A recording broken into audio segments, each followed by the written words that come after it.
Muchas gracias, gracias por invitarme. Bueno, felicitar ante todo, ¿no? La ponencia de la magíster ha sido muy bonita, me ha gustado mucho. Bueno, ahora ya para finalizar todo, el tema que vamos a tocar es un tema un poco más académico.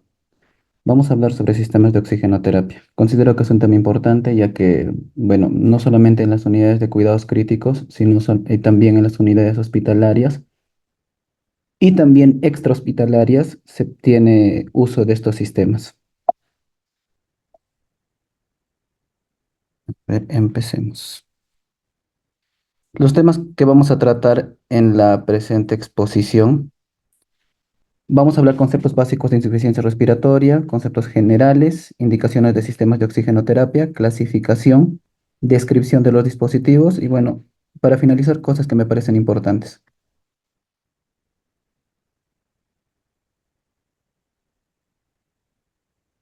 Para empezar, el concepto de insuficiencia respiratoria tiene un concepto tanto clínico como gasométrico. Para hablar del concepto clínico, definimos la insuficiencia respiratoria como un evento de hipoxemia aguda progresiva que se desarrolla en horas, días, hasta un mes de evolución, producida por diferentes causas, ¿no? Respiratorias, cardiovasculares, sistémicas, en un paciente previamente sano. También tenemos el concepto gasométrico. El concepto gasométrico definimos insuficiencia respiratoria, una PaO2 menos de 60 milímetros de mercurio o TOR para una PAFI menor a 300, siendo causada, como ya les indiqué, ¿no? Por una variedad de enfermedades sistémicas o locales. Tenemos que diferenciar a su vez la diferencia de insuficiencia respiratoria aguda y síndrome de distrés respiratorio. Muchas veces nosotros lo relacionamos, pero tenemos que entender que la insuficiencia respiratoria aguda como tal puede ser ocasionada también por el distrés, ya que es una causa, ¿ok? Y son cosas diferentes. Dentro de los criterios del distrés respiratorio son pacientes con PAFI menos de 300 para usando presión positiva, vale decir CPAP o PIP, o también cánula de alto flujo, la cual actualmente se utiliza en los ambientes hospitalarios. Em, el cuadro clínico tiene que ser al menos una semana de evolución y bueno, radiológicamente puede haber infiltrados, no bilaterales.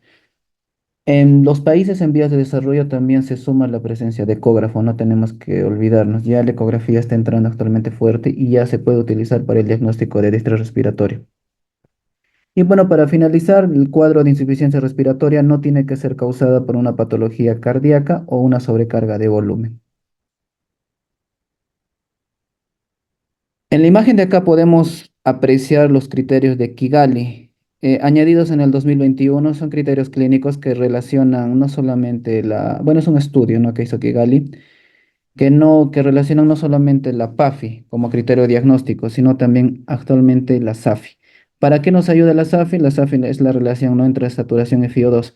Nos ayuda para valorar más rápidamente el cuadro de insuficiencia respiratoria.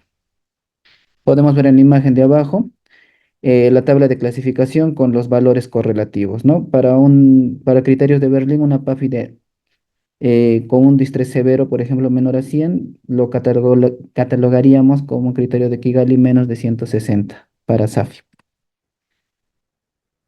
Ahora, la indicación específica para sistemas de oxigenoterapia son las insuficiencias respiratorias tipo 1.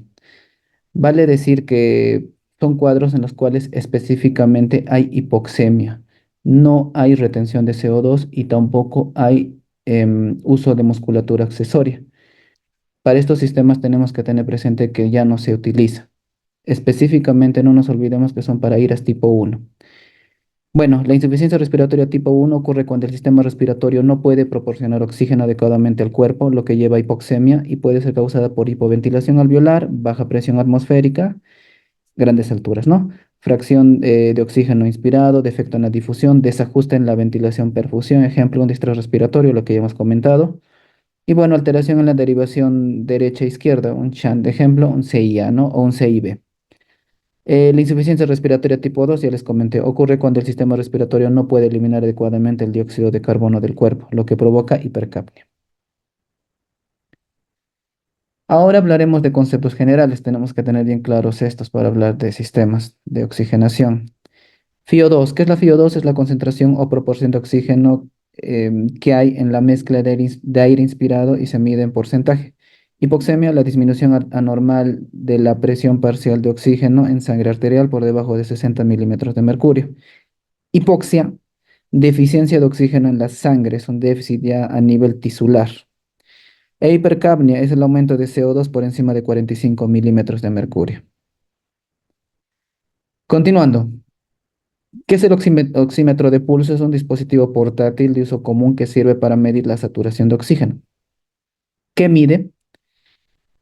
Importante, mide la relación existente entre la cantidad de hemoglobina presente y la cantidad de hemoglobina combinada, o sea, vale decir oxihemoglobina. Lo que mide el saturómetro básicamente es la oxihemoglobina o la hemoglobina combinada con oxígeno.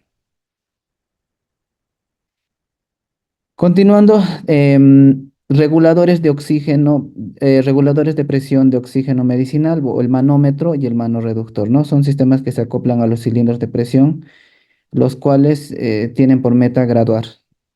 Se sugiere manómetros de 30 a 60 litros. El flujómetro lo conocemos, ¿ya? Flujómetro de Bourdon o columna o caudalímetro es un dispositivo que se acopla al manorreductor y que permite controlar un flujo en cantidad de litraje. Ustedes lo han visto, ¿no? De 1 a 15 litros por minuto. Y el humidificador, que es un recipiente que se introduce en el agua y sirve para humidificar el oxígeno, que en teoría viene seco, como podemos ver en la imagen, ¿no? Los tres sistemas. Ahora, dentro de las indicaciones de uso de sistemas de oxigenoterapia, tenemos que tener esto presente. El oxígeno es un tratamiento para la hipoxemia, no para la dificultad de respirar. No se ha demostrado que el oxígeno tenga ningún efecto constante sobre la sensación de dificultad para respirar en pacientes no hipoxémicos. Se debe prescribir oxígeno para lograr un objetivo de saturación mayor a 94. En pacientes agudos y en pacientes crónicos, ejemplo con diagnóstico de fibrosis pulmonar, más de 88. Pero no nos olvidemos esto, por favor. El oxígeno es un tratamiento para la hipoxemia, no para la dificultad de respirar. Si vemos un paciente con dificultad respiratoria, con uso de musculatura accesoria, con tiraje, con disociación toracoabdominal, estaríamos hablando de un paciente con una IRA tipo 2. Estos pacientes son candidatos solamente transitorios para uso de sistemas de oxigenoterapia. La idea con ellos es administrarles presión positiva, ya sea con cánula de alto flujo, con BNI o en el peor de los casos, ventilación mecánica invasiva. Dentro de las contraindicaciones, paraquat, narcosis, como ya les indiqué, pacientes con retenedores crónicos de oxígeno. Por ejemplo, EPOC, como podemos ver en la imagen de fondo, una imagen radiológica de un paciente con EPOC, un patrón ya crónico con saturaciones basales de 85, 86, retenedores de CO2. Cuando nosotros administramos grandes volúmenes de oxígeno, lo que hacemos es provocar un barrido de CO2 y este barrido de CO2 provoca una alteración dentro de la fisiología de estos pacientes, ya que generan ellos, al retener esta cantidad de CO2, una homeostasis dentro de sus sistemas barorreceptores. Al barrer todo esto, muchas veces estos sistemas los podemos deprimir y lo que vamos a ocasionar que este paciente la función respiratoria se deprima aún más. Es por eso que no se recomienda administrar cantidades grandes de oxígeno en pacientes con patologías crónicas. Saturaciones metas, no nos olvidemos, más de 88. En recién nacidos ya sabemos, ¿no? Por la retinopatía del prematuro. Tener cuidado del oxígeno porque es un compuesto inflamable.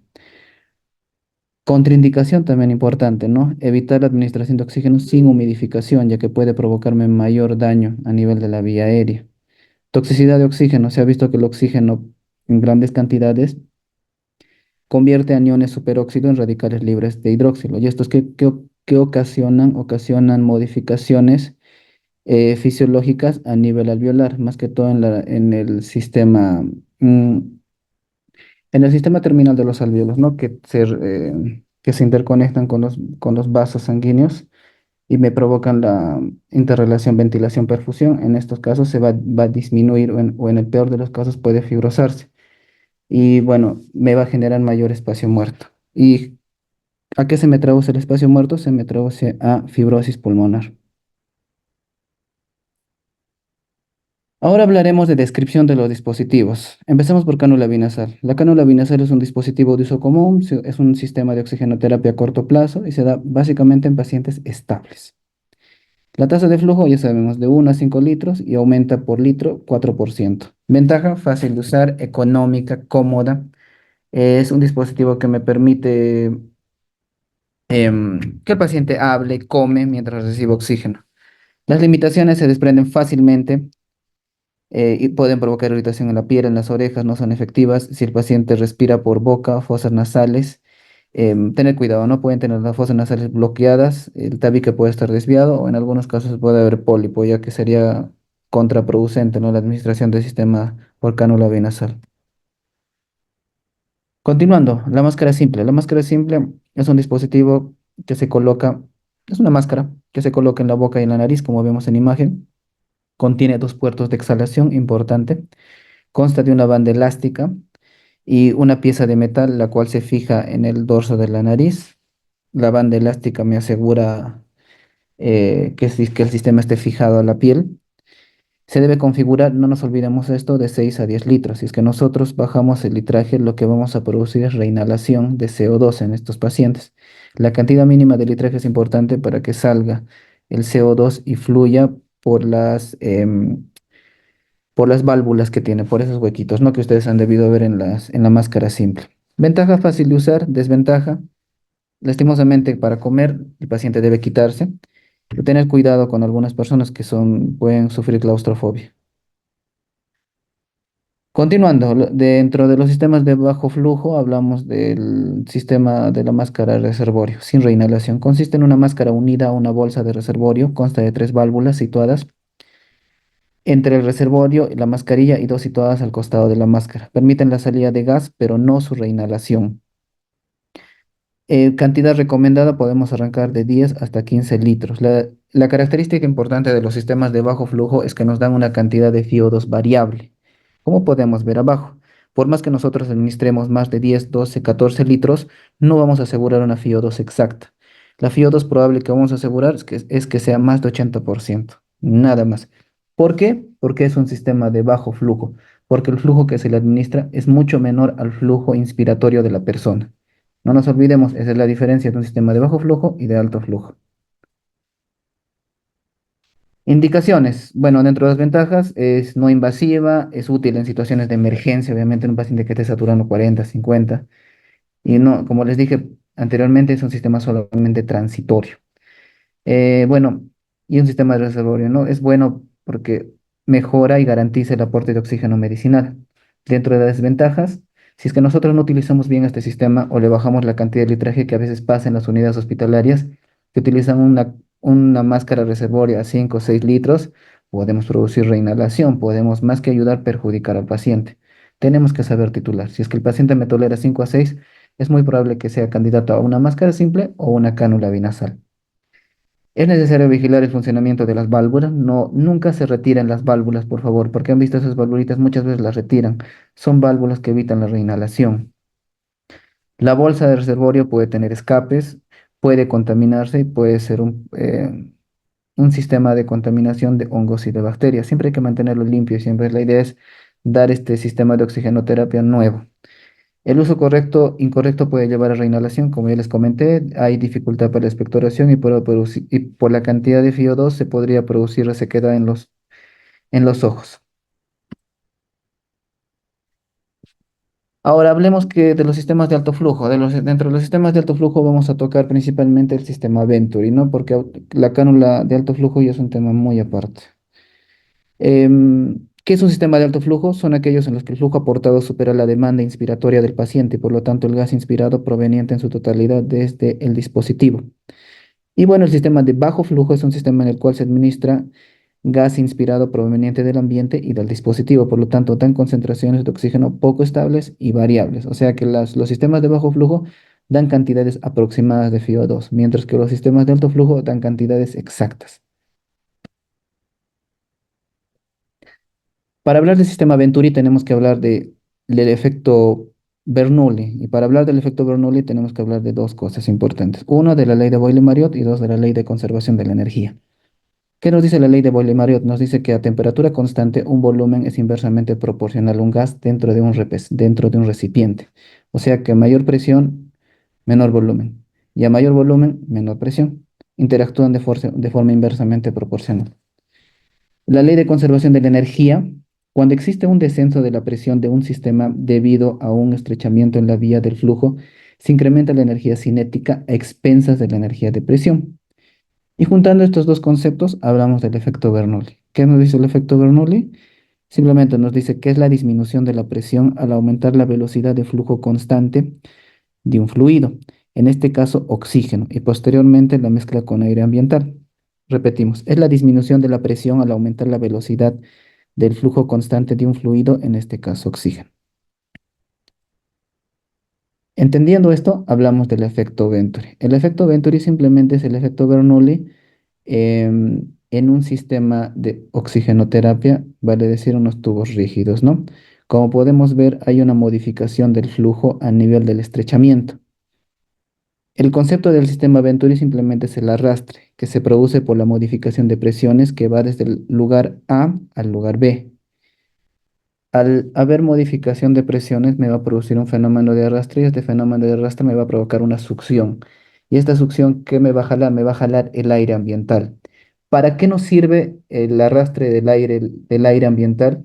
Nos sirve a nosotros para modificar la FiO2. Nosotros hemos visto que en los sistemas Venturi hay sistemas de graduación, ¿no? FiO2 35, 45 y 50. Entre más se cierra, mayor flujo da. Para eso nos sirve, para graduar de forma exacta la FIO2 que se le va a administrar al paciente. Espero que se esté entendiendo. Bueno, y en la imagen de acá podemos ver lo que les comenté, ¿no? Los sistemas de graduación. FIO 35, 9 litros, FIO 40, 12 litros y FIO 50, 15 litros. Y como podemos ver, en la imagen de arriba, se puede graduar, ¿no? Ustedes ya lo han visto en alguna oportunidad en un ambiente hospitalario.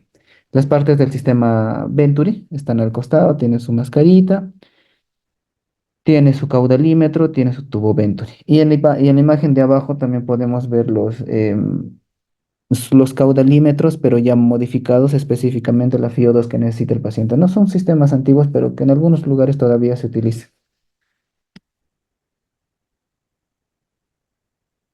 Continuando, es un sistema que permite administrar oxigenación exacta, como ya les dije, ¿no? Se basa en el efecto Venturi y la entrada de aire depende de la velocidad de flujo y del aire del tamaño de la apertura de la válvula.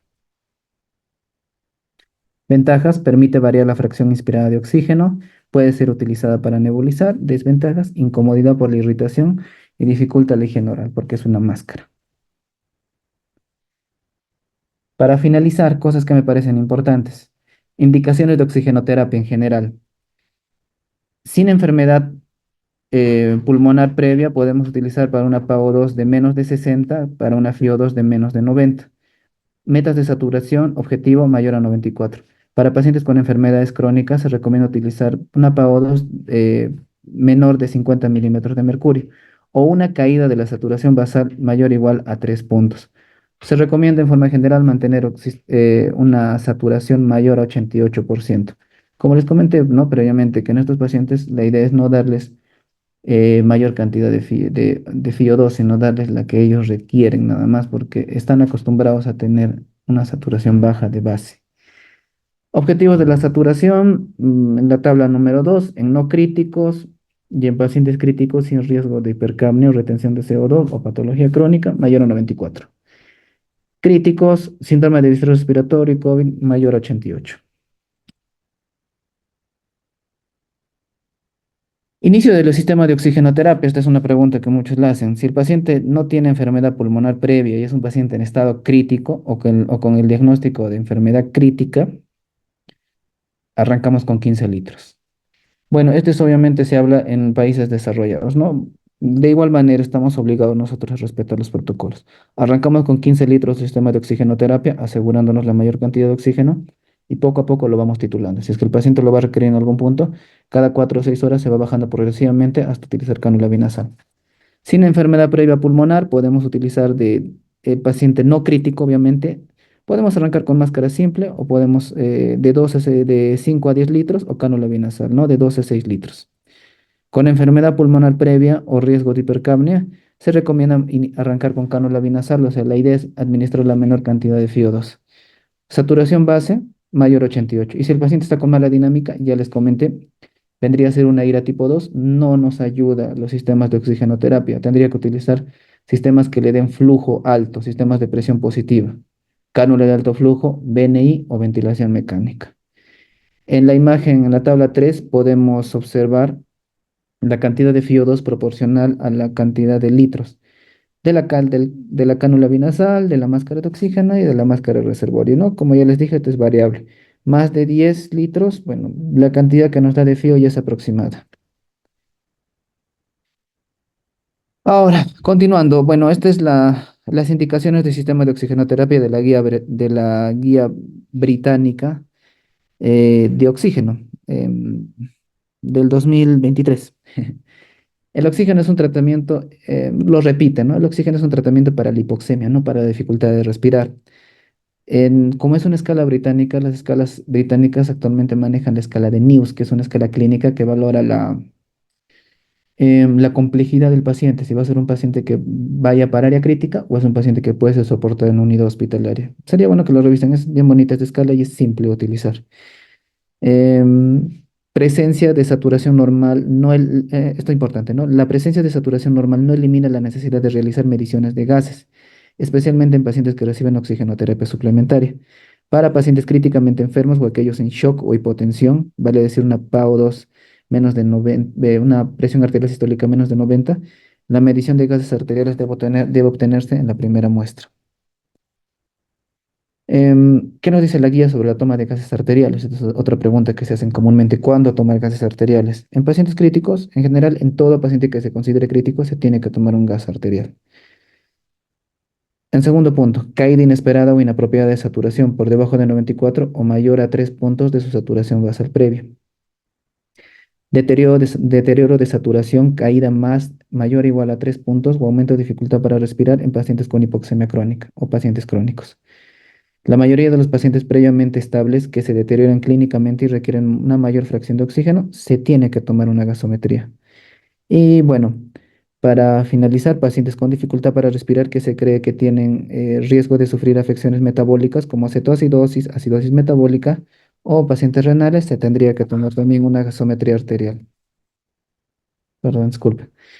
Metas de saturación, de igual manera, la guía recomienda para pacientes en estado grave que no tenga una patología o un antecedente pulmonar de base, saturaciones mayores iguales a 94. Inicio de oxigenoterapia, se considera grave valorando previamente la escala de News y arrancar, bueno, con máscara reservoria 15 litros, ¿no? Y desescalarlo progresivamente para mantener esa saturación basal. Para pacientes con EPOC, obesos mórbidos, fibrosis pulmonar o usuarios de CPAP, o pacientes en estado en cuidados paliativos, mantener saturaciones de base más de 88. Finalmente, entender esto, ¿no? Que la PO2 elevada y un pH mayor o igual a 7,35 y un nivel alto de bicarbonato, estaríamos hablando de un paciente crónico que ya presenta una compensación metabólica. Son pacientes que probablemente tengan hipercapnia de larga duración. Recomendable, se recomienda mantener una saturación mayor o igual a 92%. Si un paciente presenta mayor retención de CO2 y principalmente modificación del pH, estaríamos hablando que el cuadro ya está descompensado. En pacientes crónicos que presentan descompensación, se recomienda utilizar sistemas de oxigenoterapia de alto flujo. Vale decir cánula de alto flujo o, como ya les repetí, BNI. Eso sería todo. Muchas gracias.